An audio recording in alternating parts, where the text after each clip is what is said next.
Welcome to another episode of the Bottom of the Stream Movie Show. My name is Adam. My name's Nick. Welcome back to the world famous Bottom of the Stream podcast. What a week. It's been a crazy week. We had to do an emergency stop on Friday. We did indeed. We finished the wave. Your kid ended up in hospital. Now we're back on Sunday. Yeah. So Great. there you go. What is life, man? What is life? I don't think we've ever done a Sunday morning. No, it's like just chilled out. I'm chilled. here in my dressing gown, Yeah, slippers. same. Not even got dressed yet. Great.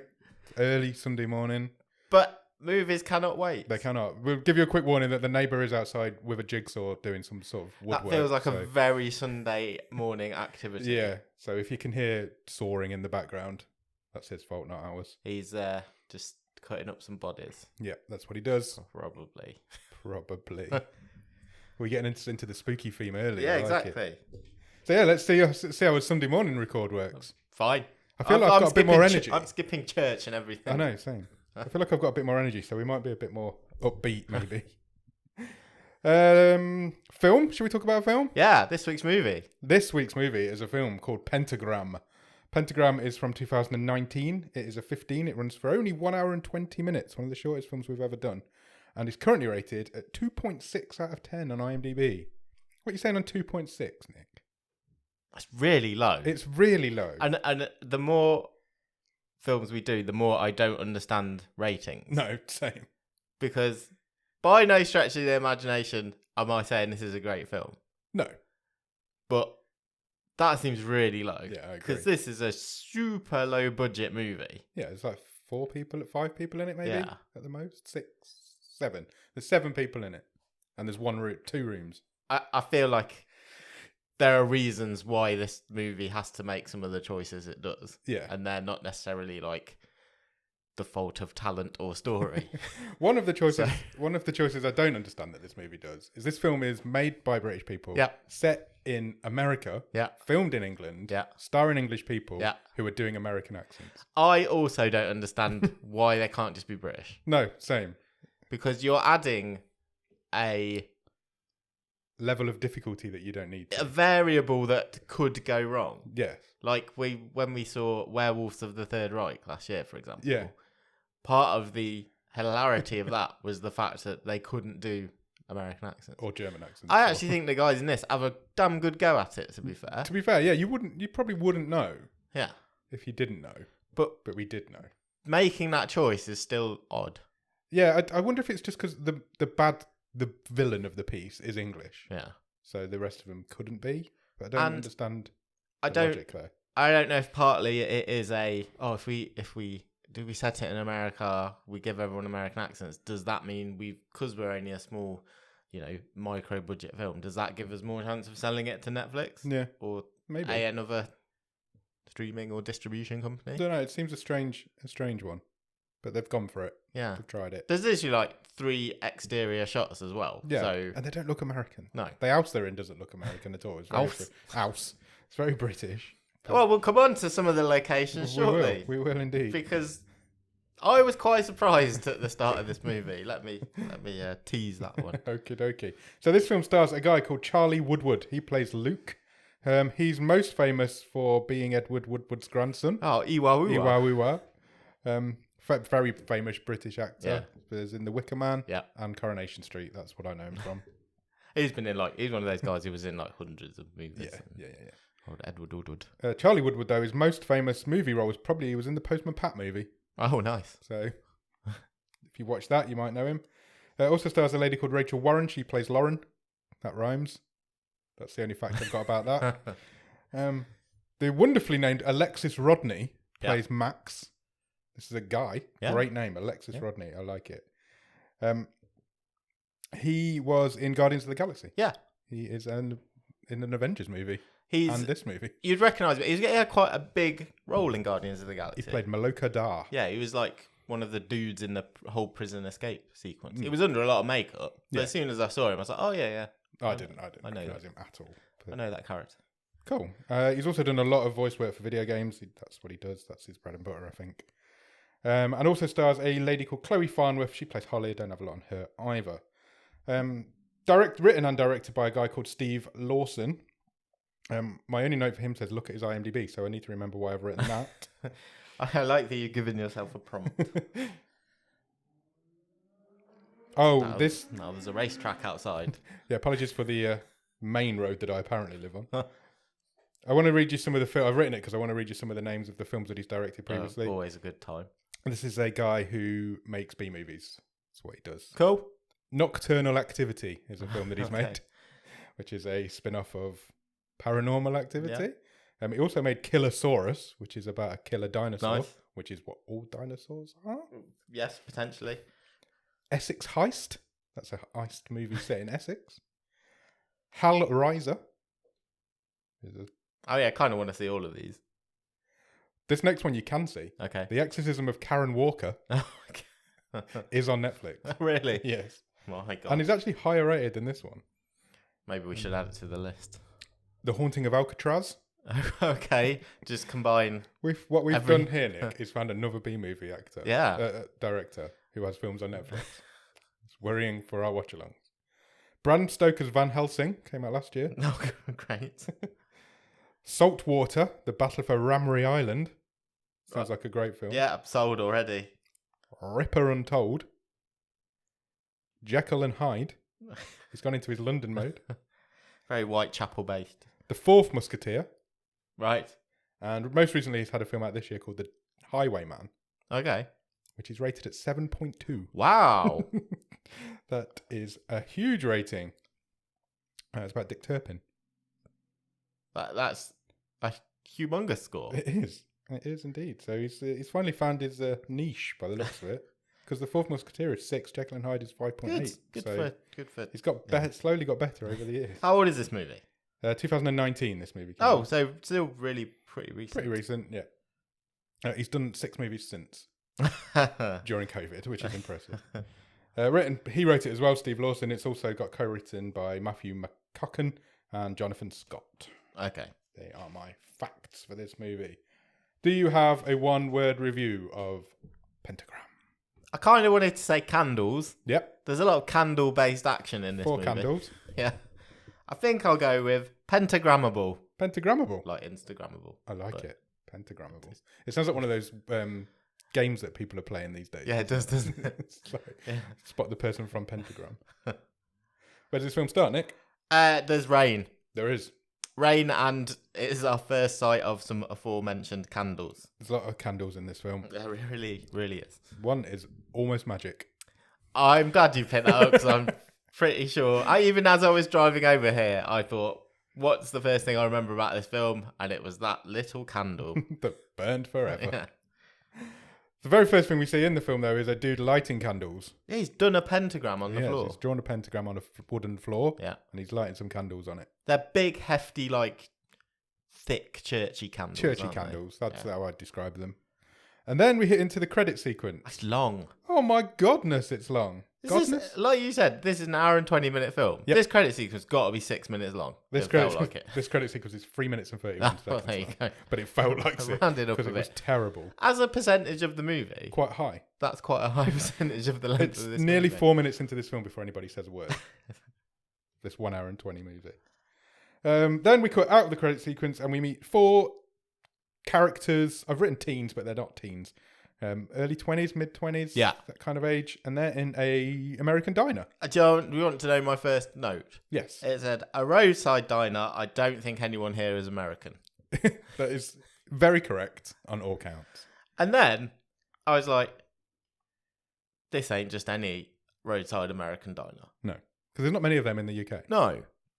This looks kind of familiar. Right. And I was like, there can't be that many of these around. No. And in the back of my mind, I'm thinking, I was at a place like this a couple of months ago. Really? Yeah. And then when, I know you'll get to it in a second, when the action busts outside into the car park, I was like, I've definitely been here because it's next to like a skip recycling place. Right. And there's loads of skips in the background. I was like, that's only about half an hour down the road from us. How crazy. We should go. Yeah. We should visit our first bottom of the stream filming location. Yeah, definitely. Let's do it. In fact, I remember... Maybe it's where we could do the meetup. Yeah, whilst I was there, I remember sending a message to one of our other groups saying, I'm at this cool diner. Wow. And yeah, so I think it's the first. I've been to this location. We should. That's where we should do the bottom of the stream meetup. Yeah. in their car park. Yeah, it's not a big car park. So it's in Derbyshire, isn't it? It's Yeah, not, I think so. It's like not far away from us. No. It even says on the wall outside, Retro 50s Diner. Yeah, that's what it's called. Yeah, 50s American Diner. Yeah. That exciting. That, I've got to be honest, took my attention away for the first few minutes of this movie. Well, at least you had something to focus on. Basically, they're telling each other ghost stories while sitting in this diner. Yeah. And it turns out they are on a road trip. They're heading to Los Angeles, which is an awful long way from Derbyshire. Yes. But they're heading to LA because one of them needs to head into rehab. Yeah, treatment. She's got a drug addiction problem. That's Holly? Holly. She's not in a good way. But in order to fund the fact that they need to get to LA, they need to rob this place. Yeah, Max says, oh, cool, we only need to do another 3 or 4 places like this. Yeah. And we'll be set for the whole summer. Yep, sorted. Job done. Max is like the de facto leader, isn't he? Yeah. He's kind of taken on the leadership role, although none of them really like him. So they do. They get a gun out, rob the place. They all have their own little roles. Yeah. Get away with some money, and get away in the car. Then the waitress suddenly produces this huge shotgun. Because America. And she shoots at the car, and then we rejoin. I don't think she opens a window or a door. No, I don't think she did. She just shot. There's just a shot rings she did out. A really good shot through a hole in the wall. And then we meet back up with our guys a little bit further down the road, and their car is busted. Yeah. Also, just as we leave the diner, she turns to like the other patron in this place and goes, "What are you looking at?" And I'm sure this guy weren't there before. No. Maybe he was the ghost. Maybe indeed. So yeah, it turns out the shots that she did whilst they were heading away from the restaurant has hit the car's radiator. Sure. Famously at the front of a car. So she's got these magic spinning bullets that have done a really good shot, really good aim this girl's got. But the car's broke. We have this I found quite boring conversation about the mechanics of cars, where one of the guys is like, well, let's just top it up. We'll get a bit further. Yeah. Top it up again. We'll like limp to the next town. Yeah. Is that Luke who suggests that? Yes, I think it was. And Max is like, nah, just ditch it. Let's go and find somewhere else. Let's go and have a walk. Yeah. And then Holly says, well, I saw a house a few minutes back. Yeah. It was a creepy looking house on the side of the road. We should probably go there. Yeah. It's the movie. Don't ever go to the creepy looking house. No. Max doesn't believe her because she's the girl on drugs. But then Lauren agrees. She's like, yeah, I saw it as well. After about 5 minutes, she agreed. And then we cut away from our 4 intrepid heroes. Yeah. And we meet an old man. And he gets a phone call whilst he's polishing his yeah. gun. And it turns out that the girl in the restaurant has phoned her dad and said, you're never going to believe it. Somebody's had the audacity to rob our restaurant. Yeah. And he's like, that shit don't fly in my town. That's exactly what happened. Then the 4 guys meet up at this house. It's covered in scaffolding. There's clearly no one there. Yep. And Lauren's like, I'm going to go knock on the door of this definitely abandoned house. Sure. Overgrown everywhere, isn't it? Yeah. And they go in. There's nobody there. They find a working tap, which is handy because that's what they need. They need water. Sure. And they also find an awful lot of teapots. Yes. Famously something that doesn't really exist in America, I think. I don't think so. Americans don't have kettles. Did you know that? The majority of Americans don't have kettles. So you've absolutely blindsided me there. Sorry, what? The majority of Americans don't own a kettle. Right. We've got a lot of listeners in America. Let us know if you've got a kettle or not. It's the fact. They're like a new thing over there now. They're just becoming a thing. I'm not. I don't think you're. I'm right. Correct. Americans, let me know. I heard it on the radio this week. Lauren then reveals that Holly and Luke are talking. Are they brother and sister? Yes. Yeah. Holly and Luke are brother and sister. Lauren and Max are in a relationship. Sure. In inverted commas. Because it comes out during this conversation that Lauren has a bit of a crush on Luke. Right, Holly and Luke are having this conversation. Holly tells Luke that she doesn't really like Max because he has a tiny dick. That's what comes out. That's what she says. And Luke's like, okay. Very shallow of her. Luke gets all excited because he's the big man now. Literally. And it turns out Luke is rationing Holly's supply of the drugs, whatever drug she's on. Yeah. But she needs to take a hit right now because she's in a bad way. So he gives her the syringe, basically. Yeah, he's got a little toiletry bag. Yeah, with her stuff in. Yeah. So she heads off to do it in private because druggies want to do stuff like that in private, I think. And she heads upstairs and she walks into a room and she finds a dude in the Pentagram. Yeah, it's the guy from the pre-credits. This is the guy from earlier. He's like asleep in the pentagram inside it. And And the first thing he says to her is, "You can see me?" Yeah. Because I didn't get this. no, I didn't either. Because that's never really a thing in the film, No. unless he thought she was the demon. But I didn't understand it as a first line. And also, my question to you was going to be, what was your impression of how long this guy had been there? Because if he's saying stuff like that, I'm kind of thinking, well, is it like Supernatural? And he's been there for years and years. I don't think he'd been there years and years. But then how the movie plays out is like, well, he's just been there a few hours. Yeah, he's stuck there because of what we'll come to later on. But then in the flashback, it looked like the woman that he was with was like ye olde it did, like Phantom he'd been of there the hundreds Opera of type, years. Yeah, flowing white dress. So I was very confused at timeline. Yeah, how long this guy had been stuck there. He can't have been there that long because his candles were still quite high. Exactly. And he didn't have any other candles. Yeah. So he could have only been there a matter of hours. Yeah. And he was... The deal with the movie is when you're in the Pentagram, you're invisible to the demon. Sure. When you're inside it. So he was surprised that anybody could see him, I guess. He didn't know the rules. No. He was just surprised someone else had turned up. Yeah. Because now he saw a way out, I think. Yeah. Okay. Interesting. She gets a bit too close. Oh, he's English, by the way. Yeah. Very English. Because he says to her, "I'm English," and she went, "Oh, I thought you were high." That really made me laugh.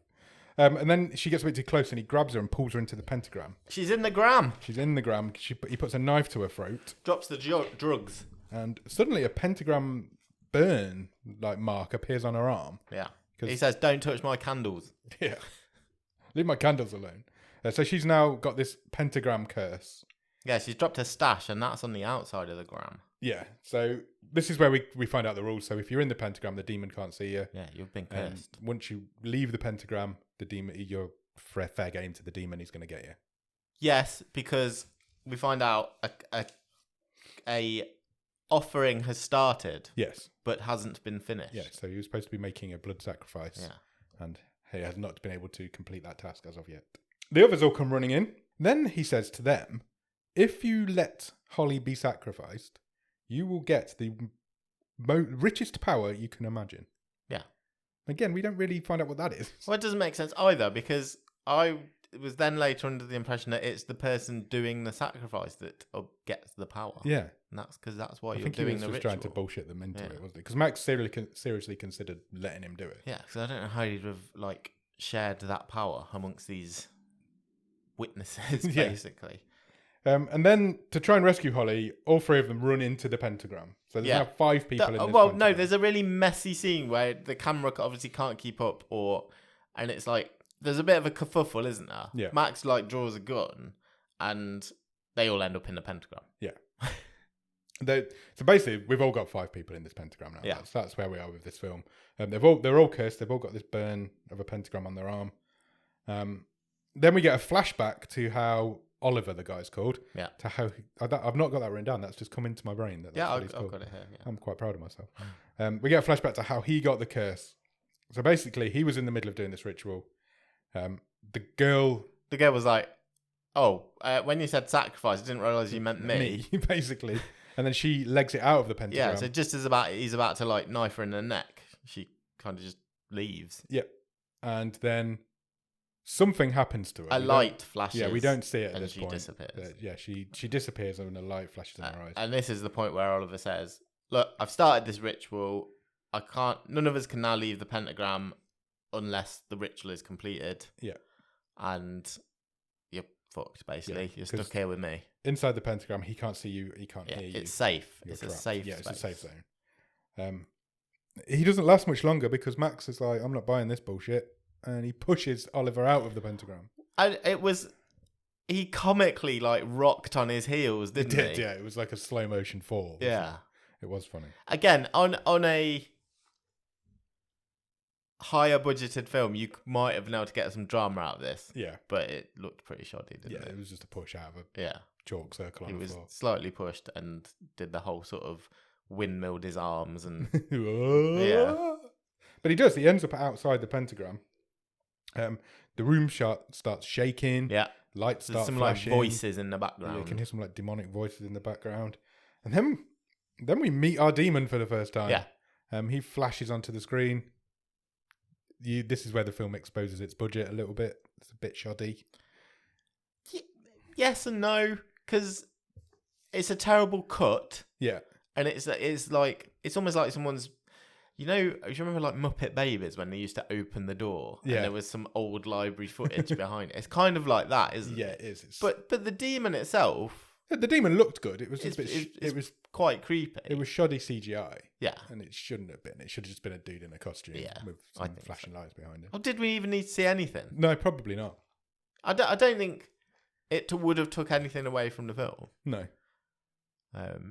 If you just see the light. Yeah, and only the character sees what this thing is. We see it from that kind of perspective. Maybe. But look. Anyway, we do see it. It is what it is. And this demon's got a massive, great big knife. He slices Oliver's belly open. It's kind of like, got death's scythe, hasn't it? Yeah, I guess so. He slices him open, and then suddenly Oliver and the demon disappear, and the room stops shaking.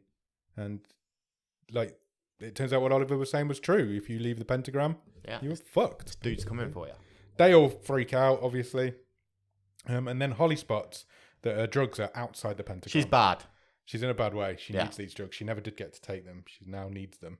And then, just to ratchet up the tension, the bottles start rattling again. Yeah. We can hear the voices. And our fearless foursome are like, what's going on? Yeah. What have we done? What rule have we broken? We haven't broken any rules. Yeah. We're all still in the pentagram.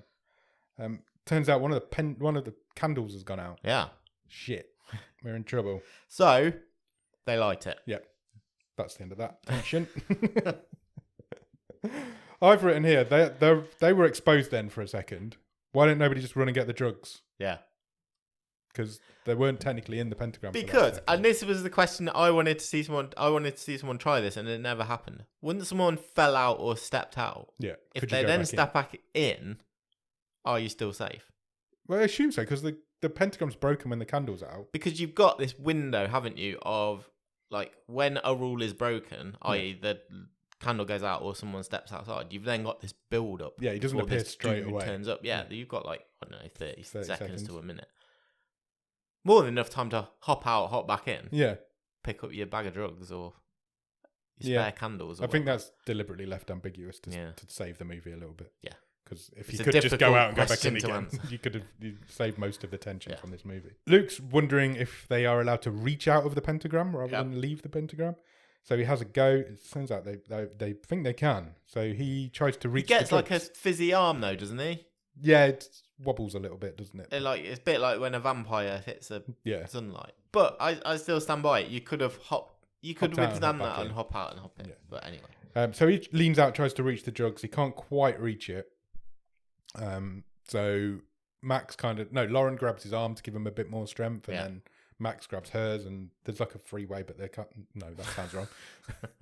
Human chain. Human chain. That sounds even worse.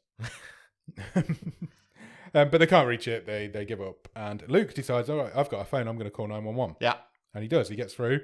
But then Max pulls the gun on him and threatens to throw him out. We're criminals. You can't call 911. I've still got this money in my pocket. Yeah. This money we've stolen from the... Luke's like, well, what would you rather be? Yeah. Dead or in prison but alive. Yeah. Max chooses dead. Yeah, we're not going down that road yet. He makes Luke hang up on the 911 call and then throws his phone across the room. Yeah. So the phone's out of the game now.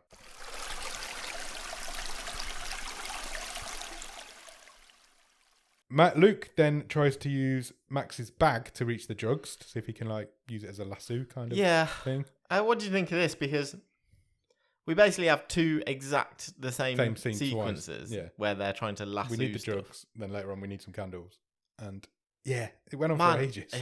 Both times it felt like it went on for ages, and there was. It's the only two scenes of tension in the film, but there was zero tension. Yeah, but that's what they were going for. Yeah. It didn't work. I get the idea, and I think actually what this movie does well is it doesn't try to overreach itself. Yeah. So that should be your scene of tension. Yeah. But it just didn't. It didn't play out. Well. It works quite quickly as well. This first time, he gets the drugs and he manages because they're not very far away. No, they're not. They're literally like an arm's length away. It was just a little. And bit. It's exactly the right sort of bag. It's one of them shoulder. Yeah, man bags. Perfect for a lasso. But turns out, apparently so. So he has some success. He manages to get the drugs and he shoots Holly up, and she's safe for a little bit longer. She falls asleep. But they notice now that the candles are all starting to burn down. Yeah. They've been going for quite a while now, and they're nearly done. But there's more candles in this room. But unfortunately, they're on the other side of the room. Yeah. So what we need to do is make a lasso to try and get some candles. Again, it's never mentioned before. So it's like suddenly all the candles are nearly out. Yep. But also suddenly there's a load more candles on the other side of the room. Yeah. Fine. It is what it is. Yeah.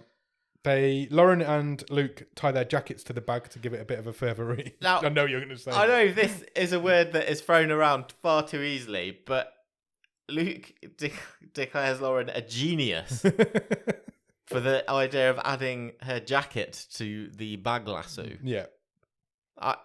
Genius is thrown around far too easily nowadays. A little bit, yes. But she does. She ties her jacket to the handle. Then he ties his jacket to the handle. So they've got this bag jacket rope going on. It's still not long enough. So Luke takes off his t-shirt and reveals his masculine body to the world. Still not long enough. So it's vest and pants time. It's vest and pants time. That's what it is. Yeah. So Hitman and Lauren both strip down to their undergarments. They have a go, and as the wind of throwing the bag out blows one of the candles out. Yeah. Max freaks out. There's a long shot. I swear all the candles were out in the long shot. Oh, really? Yeah. I didn't notice that. Wow, okay. Anyway, they managed to reach one, and Max replaces the one that had burnt out, so we're safe again for the time being. Then they get another. I wouldn't have minded this so much, but this scene came about 2 minutes after the exact same scene. Yeah, the drug scene didn't need to happen. No. He should have managed to get the drug scene with his fingers when he was leaning out. Yeah. You don't need the same scene twice. Also, it wasn't until right at the end of the scene where the pot started shaking and the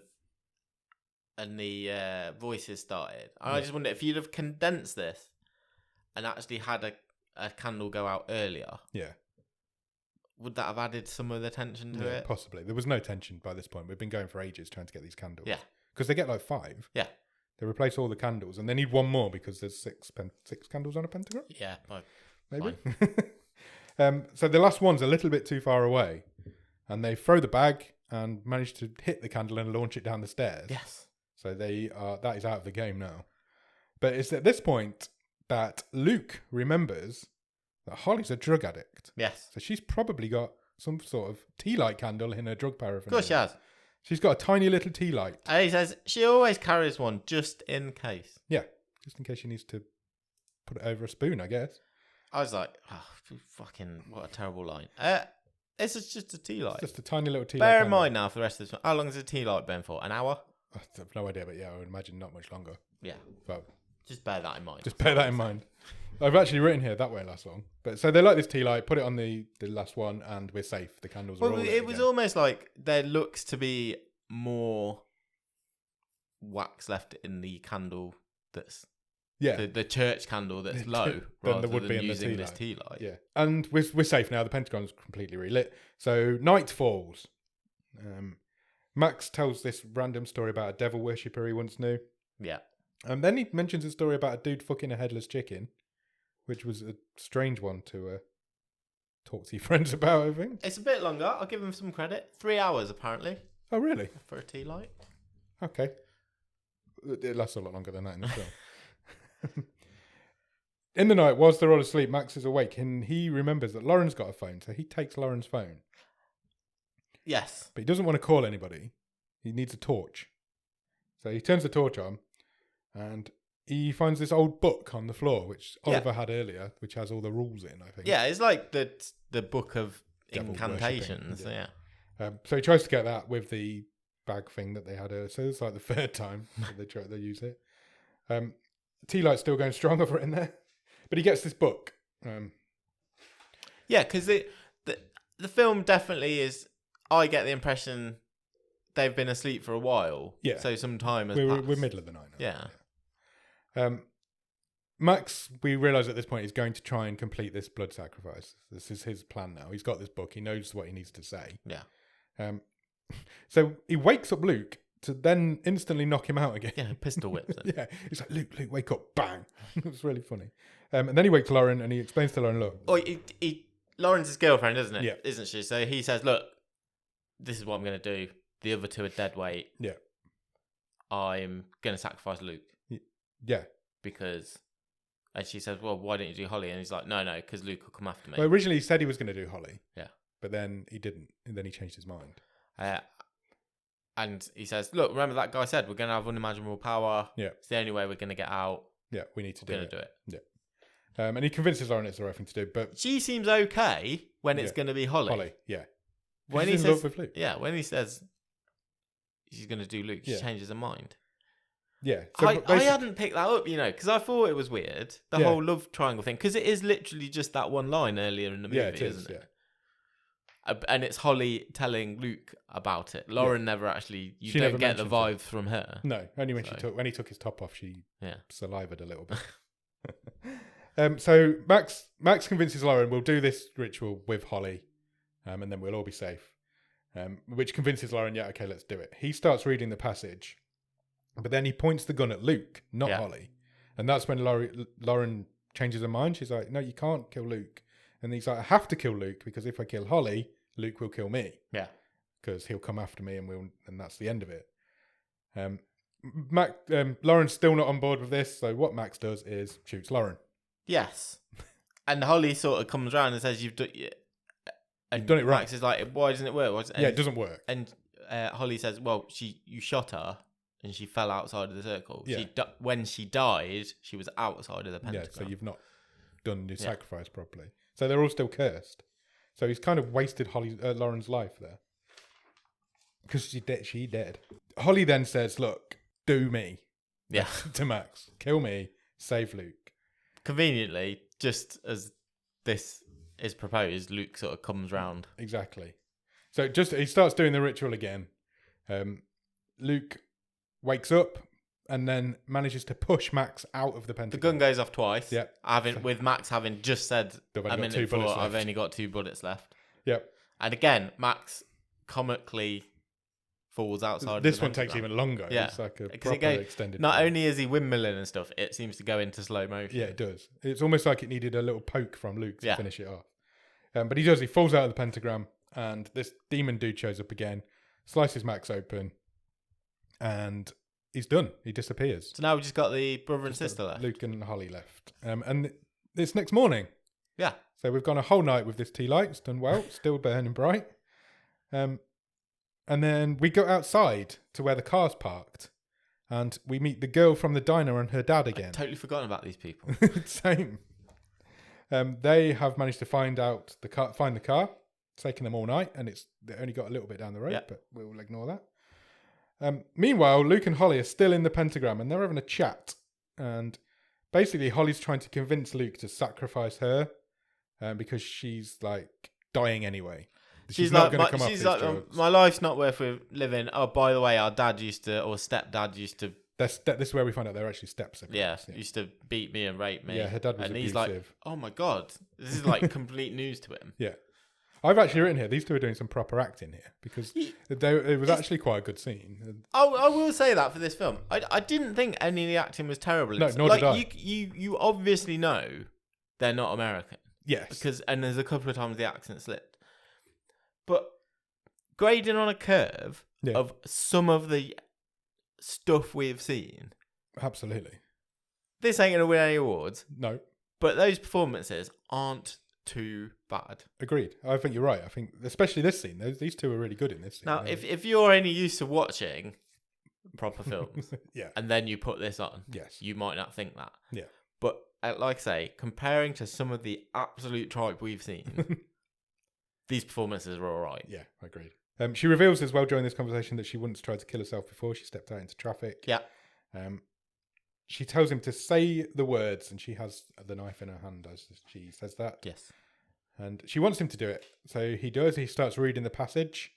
He reluctantly has agreed to do this at this point. Yes. Just as he's finished reading the package, he's about to stab her. He literally pulls the dagger back. Yeah, he's about to do it. Do it. He gets shot in the shoulder. Yeah. And it's the diner couple, the father and son.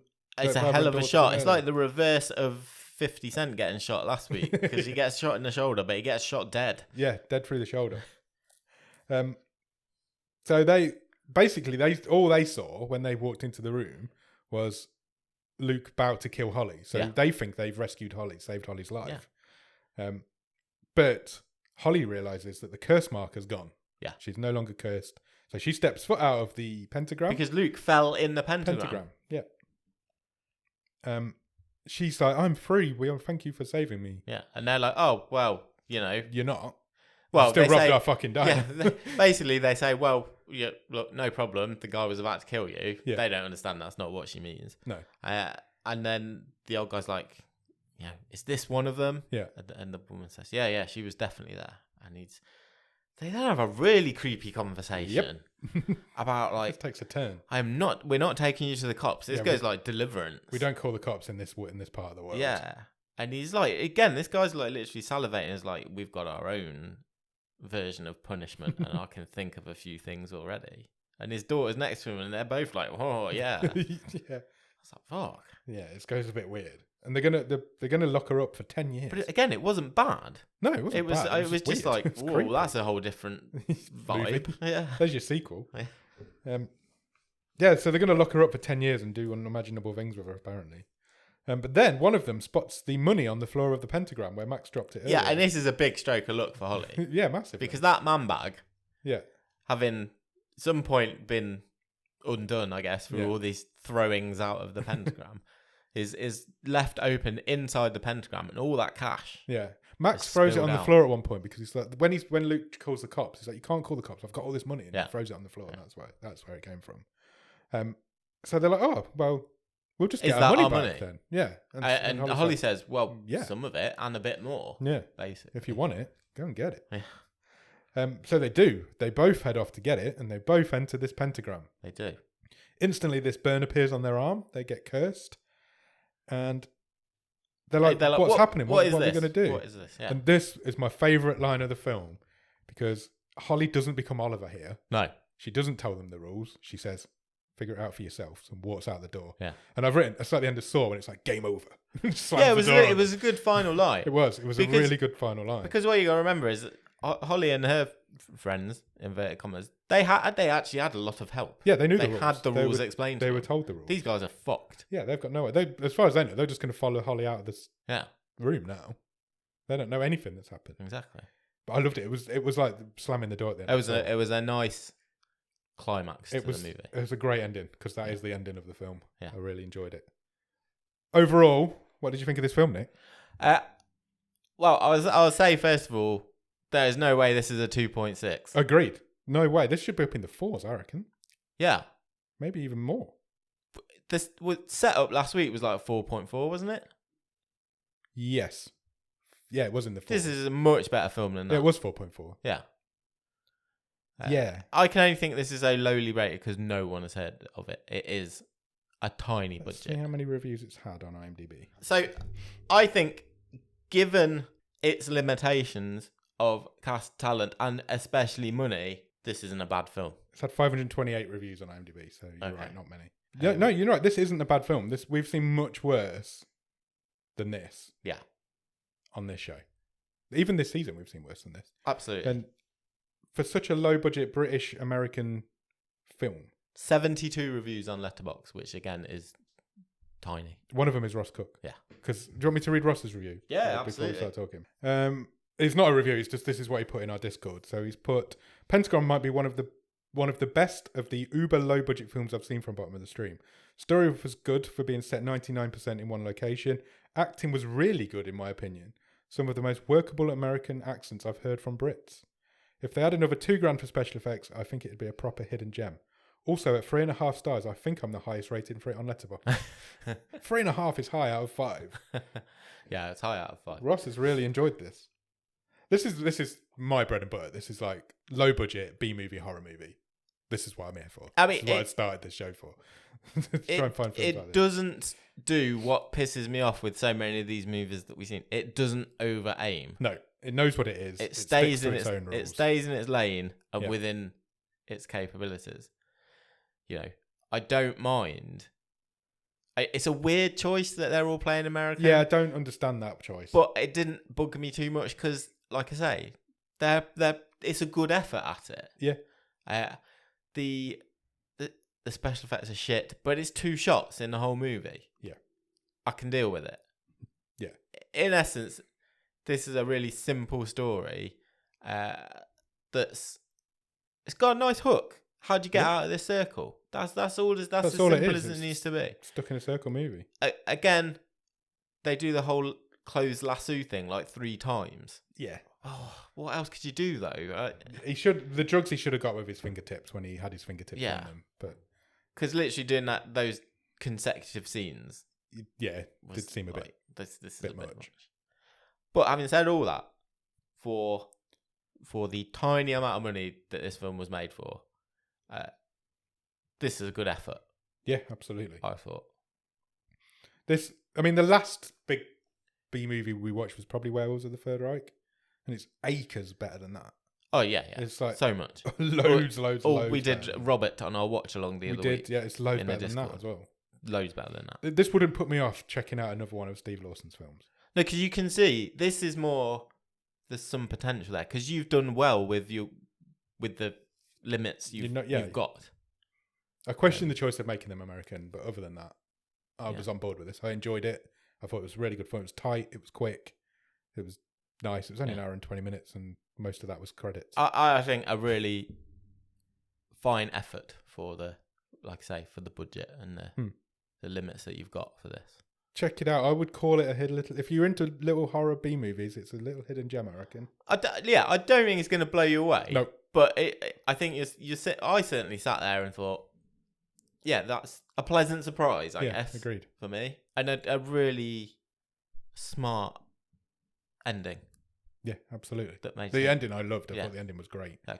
To walk out and say, figure it out for yourself. Yeah. When she knew she could have helped them, and I think she didn't.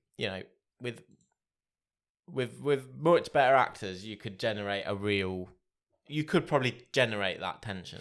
You could imagine a Hollywood remake, couldn't you? You could imagine it with proper budget, doing it properly, bit of a rewrite. Yeah, effects. The walls go on fire, all that sort of. Blood running down the walls, that sort of shit. Make it a bit more horror-y. But you could see Blumhouse doing a version of this. Yeah, absolutely. At some point. Yeah, 100%.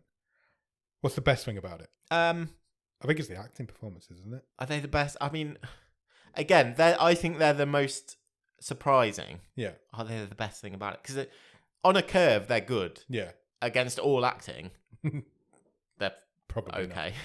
But yeah, I wouldn't disagree with you. For a horror B movie. Because you don't expect them to be. Because we've seen so many where that is the thing that just makes it fuck's sake. Yeah. And that wasn't the case for this. Or it could be the ending. It literally could be the ending. I think for me, it's the simple story. Yeah. It's just the idea for me. I think that's the best part of it. You've nailed a good concept and a good hook. Yeah. Which is you're stuck in a circle and you can't get out. Simple as that. And you've done a good job from that. It's a great way to do a low budget movie because there's just one set. Yeah. It's literally one wooden room. That's it. Exactly. Cool. What would you change about it? Having praised the acting, I'd like to see this with better actors in it. Yeah. Because I think that's how you can really drive some tension. And the simplest thing to do is just make them not be American. Yeah. And then that takes one of the barriers away for their acting. And it probably gives them I think there's 2 answers, isn't it? There's the realistic, don't make them American. Yeah. And I think that would make me like it even more. Yeah. Or there's the unrealistic, give them an extra $1 million. And cast it. Yeah. Fair. Should we turn to stream table? Yeah, definitely.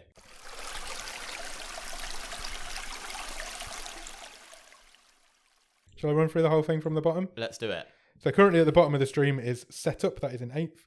In 7th is 8 Remains. 6 is Target. 5 is Comes a Bright Day. 4 is The Land of Steady Habits. Currently number 3 is The Parts You Lose. Number 2 is All at Sea. And currently number 1 in the top of the stream is Summit of the Gods. What's your early thoughts? I think this is surprising me of where this is potentially landing. Yeah, I agree. I'll give it a starter for 10. I think it's 3rd or 4th. I think you're right. That's exactly what I was thinking. I was in on 3rd. That was my thing. I think it's better than The Parts You Lose. Yeah. I think it. Which is a bizarre thing I think to say. it might be as well, and I'll tell you through my thinking, because my initial thought was, I think this goes fourth because I enjoyed it more than everything underneath it. Yeah. And then I thought, I did like parts of the parts you lose, but it shits the bed by being in the wrong order. All those things we talked about, go back and listen to our episode. It's got some really good performances in by Aaron Paul and that little kid. Yeah.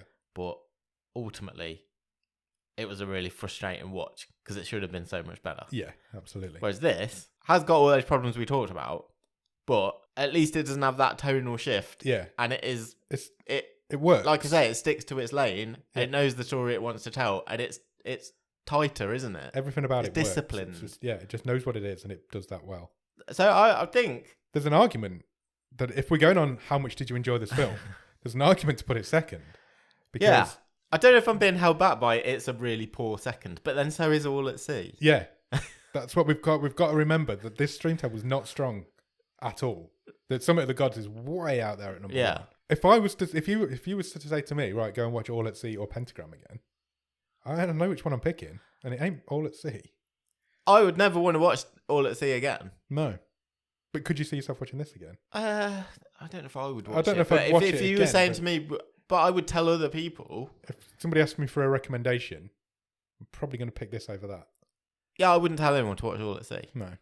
Whereas there's certain people who I know would like this. Yes. Are we putting it second? I think possibly. I mean, you got to love a trier, haven't you? Yeah. This film's 2.6 and it's going to go second in the stream table. Well, that's irrelevant. That score is irrelevant. That score is an elephant. An elephant? It's never a 2.6. Again, we're on the bottom of the stream curve here. Yeah, 100%. I'm not saying this is a good, and we're swayed by the great kind or of even movies, a good film. We're swayed by the kind of movies that we enjoy. Obviously, I mean, All at Sea is not the sort of movie that I would pick to watch normally, whereas Pentagram probably is. I think I'm fine with this going second. I think I am as well. It puts the cat amongst the pigeons a little bit, doesn't it? Yeah, I think I am as well. It stirs it up a bit. Yeah. I mean, I don't know if we've ever had at this stage now, we're 9 weeks into this season. I don't know if we've ever been in a place where we've had one movie so far ahead of the other 8. Literally so far ahead. Yeah. It's been a strange season so far. There's some not good films in that list. Yeah. For definite. Yeah. Second? Yeah, I think so. Wow. I did not expect that. So we need to pick something to try and beat it. What do you reckon? Are we ready? Yeah, absolutely. What are you after?